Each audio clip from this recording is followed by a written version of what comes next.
Innal hamdalillah nahmaduhu wa nasta'inuhu wa nastaghfiruh wa natubu ilayhi wa na'udzu billahi min shururi anfusina wa min sayyiati a'malina may yahdihillahu fala mudilla lahu wa may yudlil fala hadiya lahu wa ashhadu an la ilaha illallah wahdahu la syarika lahu wa ashhadu anna Muhammadan abduhu wa rasuluh.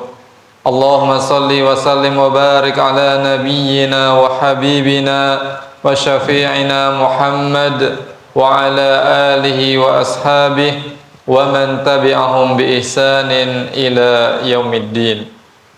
Qala Allah ta'ala fi kitabihil karim, ya ayyuhalladzina amanu taqullaha haqqa tuqatih ولا تموتن إلا وأنتم مسلمون.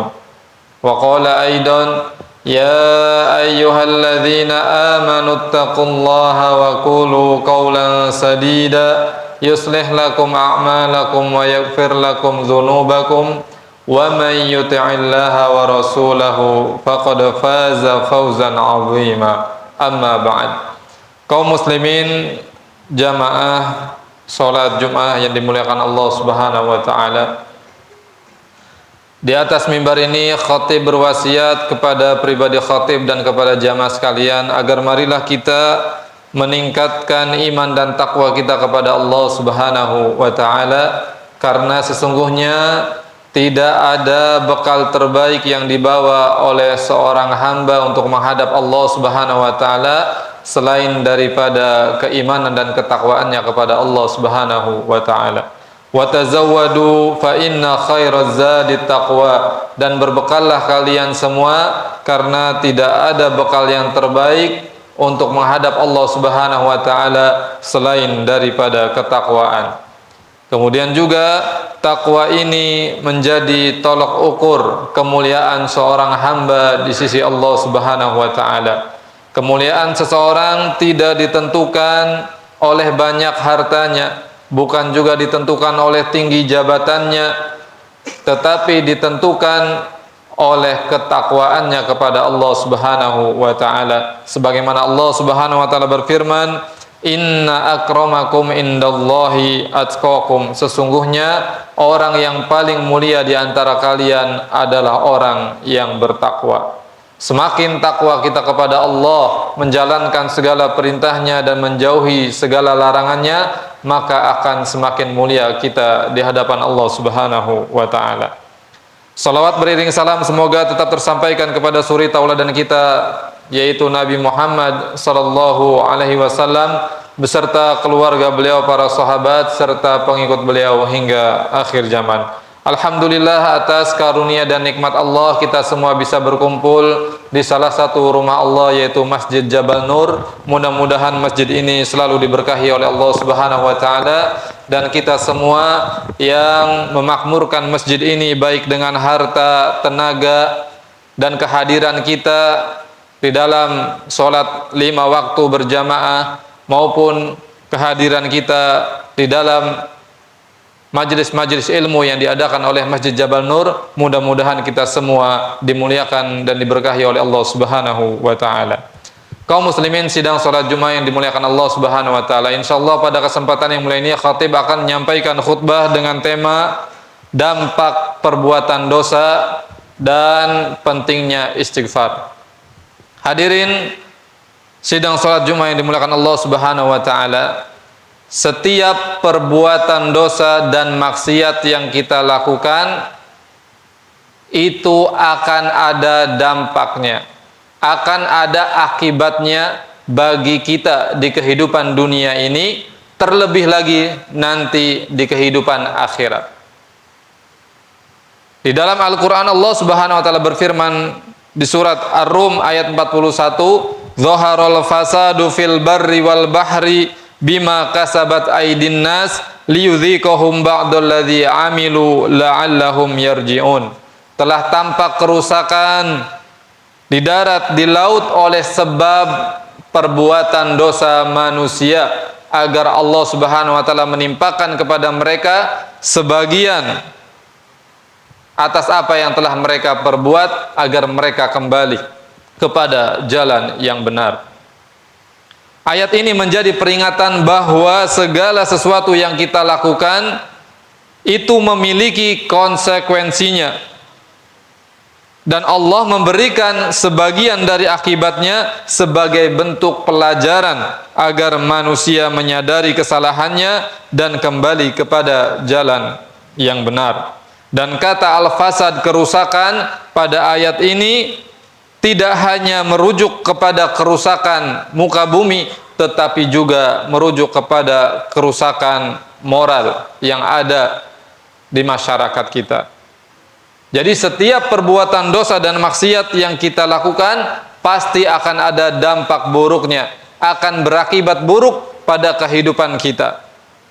Dikisahkan di dalam kisah-kisah Israiliyat, dan Nabi kita Muhammad SAW bersabda, balighu anni walau ayah, sampaikanlah dariku walaupun hanya satu ayat. Wa hadisu an bani Israil wala haraj, dan ceritakanlah kisah-kisah tentang Bani Israel, itu tidak mengapa. Waman kadziba alayya muta'ammidan falyatabawwa maq'adahu minan nar, tapi siapa yang berdusta atas namaku, kata Nabi, maka siap-siaplah tempat duduknya dari api neraka. Pada hadis ini Nabi SAW membolehkan kita untuk membaca atau menggali pelajaran dari kisah-kisah Israiliyat, yaitu kisah-kisah tentang Bani Israel. Dan di antara kisahnya adalah bahwasanya pada zaman Nabi Musa dan juga kaumnya itu pernah diuji oleh Allah Subhanahu wa taala dengan kemarau, kekeringan, tidak pernah turun hujan. Sehingga kemudian Nabi Musa dan kaumnya, yaitu Bani Israel, berkumpul di tengah lapang, berdoa kepada Allah Subhanahu wa taala meminta supaya diturunkan hujan. Tapi hujan tidak kunjung juga turun. Subhanallah. Kemudian Allah Subhanahu wa taala berfirman kepada Nabi Musa, "Inna fikum rajulan asani arba'ina sanah walam yatub walam yastaghfir." Sesungguhnya wahai Musa, di tengah-tengah kamu dan kaummu ada satu orang, dia berbuat dosa, bermaksiat kepadaku selama 40 tahun dan dia belum bertaubat, beristighfar kepadaku. Oleh sebab dia, hujan aku tahan. Subhanallah. Oleh sebab perbuatan dosa satu orang, satu negeri masyarakat itu menanggung penderitaannya. Tidak turun hujan. Kemudian Nabi Musa menyampaikan hal itu kepada kaumnya. Wahai kaumku, sesungguhnya Allah menahan hujan oleh karena ada satu orang di antara kalian berbuat dosa, bermaksiat kepada Allah selama 40 tahun, belum beristighfar dan bertaubat. Maka beristighfar dan bertaubatlah. Dan tidak ada satu orang pun yang keluar. Semuanya saling pandang. Disampaikan terus berulang-ulang kepada kaumnya oleh Nabi Musa alaihissalam, sampai kemudian tiba-tiba turun hujan. Subhanallah. Kemudian kata Nabi Musa, ya Allah, belum ada yang keluar di antara kami yang mengaku dia orangnya. Lantas kenapa tiba-tiba engkau turunkan hujan? Kata Allah Subhanahu wa taala, wahai Musa, baru saja tadi dia bertaubat dan beristighfar kepadaku, sehingga aku turunkan hujan. Kata Nabi Musa, ya Allah, tunjukkan kepadaku siapa orangnya, biar aku berikan ucapan selamat dan kebahagiaan kepadanya. Kata Allah Subhanahu wa taala, wahai Musa, ketika dia menjadi pendosa, aku rahasiakan dosanya. Apakah sekarang setelah aku ampuni, aku kabarkan siapa dia? Masya Allah. Hadirin yang dimuliakan Allah Subhanahu wa taala. Jadi jangan pernah kita menganggap remeh satu dosa, satu maksiat pun. Karena hal itu bisa berdampak buruk dalam kehidupan kita, baik menimpa diri kita maupun menimpa orang-orang di sekitar lingkungan kita. Dan seorang salafus soleh pernah berkata, saya pernah berbuat satu dosa dan saya lihat akibatnya itu ada pada perangai buruk istri saya dan anak-anak saya. Dan bahkan sampai di rumah saya tiba-tiba banyak tikus-tikus yang masuk ke dalam rumah. Subhanallah. Itu semua disebabkan oleh perbuatan dosa. Oleh karenanya setiap kita hadirin kaum muslimin yang dimuliakan Allah Subhanahu wa taala, hendaknya selalu mengevaluasi diri dan mengintrospeksi diri ketika kita mendapati banyak cobaan dalam kehidupan ini, banyak kesusahan, kesulitan yang kita hadapi. Boleh jadi itu karena dosa-dosa kita yang pernah kita perbuat dan kita belum bertaubat dan beristighfar kepada Allah Subhanahu wa taala. Di dalam hadis riwayat Imam Ahmad dan Ibnu Majah, Nabi sallallahu alaihi wasallam bersabda, "Wa innal 'abda la yuhramur rizqa bisababi dzambin yusibuh." Sesungguhnya seorang hamba terhalangi daripada rezeki, terhalangi daripada nikmat, terhalangi daripada karunia oleh sebab perbuatan dosa yang ia lakukan. Subhanallah. Oleh karenanya kaum muslimin yang dimuliakan Allah Subhanahu wa taala, penting bagi kita semua untuk selalu beristighfar, memohon ampun kepada Allah Subhanahu wa taala, karena di antara solusi permasalahan hidup yang kita hadapi adalah dengan banyak beristighfar dan bertaubat kepada Allah Subhanahu wa taala. Hadirin sidang salat Jumat yang dimuliakan Allah Subhanahu wa taala, Imam Hasan Al-Basri pernah didatangi oleh 3 orang. Tiga-tiganya membawa permasalahan hidup masing-masing. Yang pertama, dia mengeluhkan kepada Imam Hasan Al-Basri tentang kehidupannya yang sudah bertahun-tahun berumah tangga belum juga dikaruniai anak keturunan. Orang yang kedua mengeluhkan tentang kefakiran, kemiskinannya, serta dia sedang dililit hutang. Orang yang ketiga mengeluhkan tentang kebunnya, banyak pohon-pohonnya yang mati, kekeringan karena tidak diguyur hujan. Kemudian Imam Hasan Al-Basri memberikan solusi kepada mereka semua, satu jawaban, istaghfiru rabbakum. Mohon ampunlah kalian kepada Allah Subhanahu wa taala.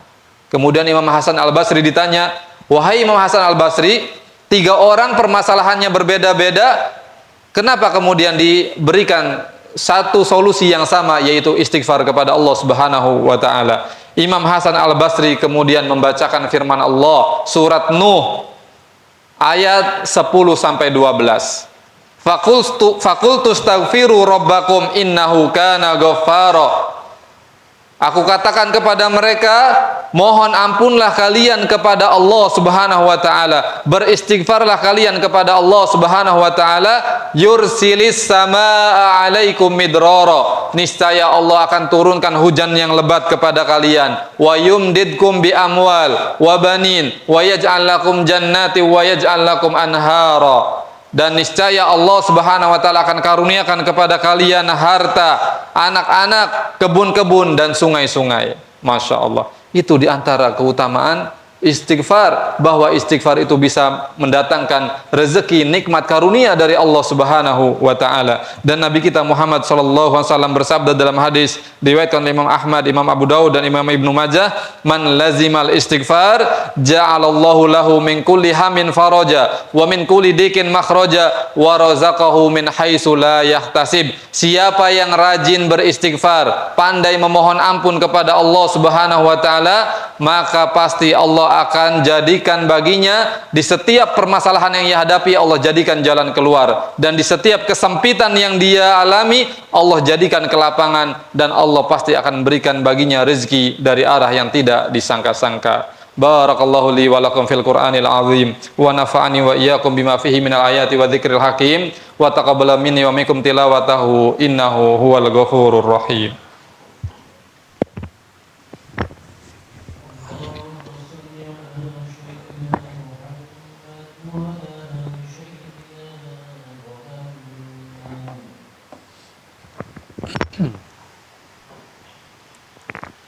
Alhamdulillah hamdan katsiran tayyiban mubarakan fi kama yuhibbu rabbuna wa yarda, wa asyhadu an la ilaha illallah wahdahu la syarikalah wa asyhadu anna Muhammadan abduhu wa rasuluh.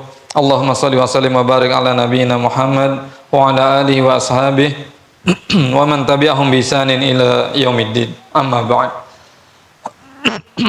Kaum muslimin sidang salat Jumat yang dimuliakan Allah Subhanahu wa taala. Sungguh istighfar itu memiliki keajaiban yang luar biasa. Apabila kita rutin, rajin mengamalkannya, maka insya Allah setiap kita akan diberikan kelapangan hidup oleh Allah Subhanahu wa taala. Maka setiap kita juga akan dibukakan pintu-pintu rezeki oleh Allah Subhanahu wa taala.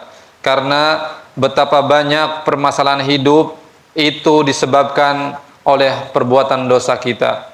Oleh karenanya istighfarlah yang akan menghilangkannya. Sebagaimana Imam Ibnu Qayyim rahimahullahu taala pernah berkata, "Ma nazala bala'un illa bisababi dzambin wala rufi'a illa bitaubah." Sesungguhnya setiap ujian yang datang kepada manusia tidak lain tidak bukan itu oleh sebab perbuatan dosanya, dan tidaklah ujian cobaan hidup itu diangkat darinya melainkan oleh sebab taubatnya dan istighfarnya kepada Allah Subhanahu wa taala. Bayangkan hadirin sidang salat Jumat yang dimuliakan Allah Subhanahu wa taala, nabi kita Nabi Muhammad sallallahu alaihi wasallam, manusia yang paling mulia, pemimpinnya para nabi dan rasul, pemimpinnya orang-orang yang bertakwa, tetapi beliau tidak pernah lalai untuk beristighfar, bertaubat kepada Allah Subhanahu wa taala. Seorang manusia yang dosa-dosanya telah diampuni oleh Allah, dijanjikan surga, tetapi masih juga beliau beristighfar, memohon ampun kepada Allah Subhanahu wa taala. Maka sesungguhnya kita sebagai umatnya lebih pantas, lebih layak lagi untuk banyak beristighfar, mohon ampun kepada Allah Subhanahu wa taala dan juga bertaubat kepadanya. Dalam hadis riwayat Bukhari, Rasulullah SAW berkata, "Wallahi inni la astaghfirullah fi kulli yaumin sab'ina marrah." Masya Allah. Kata Nabi SAW, demi Allah, sampai Nabi bersumpah atas nama Allah untuk meyakinkan kita bahwa Nabi betul-betul melakukan hal ini. Demi Allah, sesungguhnya aku, kata Nabi SAW, beristighfar, mohon ampun kepada Allah dalam sehari sebanyak 70 kali. Masya Allah. Dan kita sebagai umatnya harus lebih banyak daripada itu. Dan dalam riwayat yang lain disebutkan 100 kali. Dalam riwayat Muslim, Nabi SAW bersabda, "Wa innahu la yughanu ala qalbi, wa inni la astaghfirullah fi kulli yaumin mi'ata marrah." Sesungguhnya ada gejolak di dalam hatiku, dan sungguh aku memohon ampun kepada Allah, beristighfar kepada Allah Subhanahu wa taala dalam sehari sebanyak 100 kali. Subhanallah. Hadirin kaum muslimin yang dimuliakan Allah Subhanahu wa taala, Nabi kita merupakan teladan yang terbaik bagi kita semua, termasuk di dalam masalah istighfar. Maka mudah-mudahan kita diberi taufik oleh Allah Subhanahu wa taala, kita bisa mencontoh meneladani Nabi kita Muhammad sallallahu alaihi wasallam. Kita isi hari-hari kita dengan banyak beristighfar, memohon ampun kepada Allah Subhanahu wa taala, paling tidak sama seperti istighfar dan taubatnya Nabi, yaitu 70 kali atau 100 kali, dan lebih hebat lagi kita memperbanyak, karena kita tentu jauh bandingannya dengan Nabi kita Muhammad sallallahu alaihi wasallam. Innallaha wa malaikatahu yusholluna 'alan nabi ya ayyuhalladzina amanu shallu 'alaihi wa sallimu taslima. Allahumma shalli 'ala Muhammad wa 'ala ali Muhammad kama shallaita 'ala Ibrahim wa 'ala ali Ibrahim innaka Hamidum Majid. Allahumma barik 'ala Muhammad wa 'ala ali Muhammad kama barakta 'ala Ibrahim wa 'ala ali Ibrahim innaka Hamidum Majid. Allahumma ighfiril muslimina wal muslimat wal mu'minina wal mu'minat al ahya'i minhum wal amwat innaka sami'un qaribun mujibud da'wat ya qadiyal hajat. Allahumma ighfir lana wa liwalidina warhamhum kama rabbayana shighara. Allahumma ighfir lana wa liwalidina walil mu'minina yawma yaqumul hisab. Rabbana zalamna anfusana wa illam taghfir lana wa tarhamna lanakunanna minal khasirin. Rabbana ighfir lana dhunubana wa israfana fi amrina wa tsabbit aqdamana wa ansurna 'alal qaumil kafirin. Rabbana hab lana min azwajina wa dzurriyyatina qurrata a'yun waj'alna lil muttaqina imama. Rabbana atina min ladunka rahmah wa hayyi' lana min amrina rasyada. Rabbana atina fid dunya hasanah wa fil akhirati hasanah wa qina adzabannar. Subhana rabbika rabbil izzati amma yasifun wa salamun alal mursalin walhamdulillahi rabbil alamin wa aqimis shalah.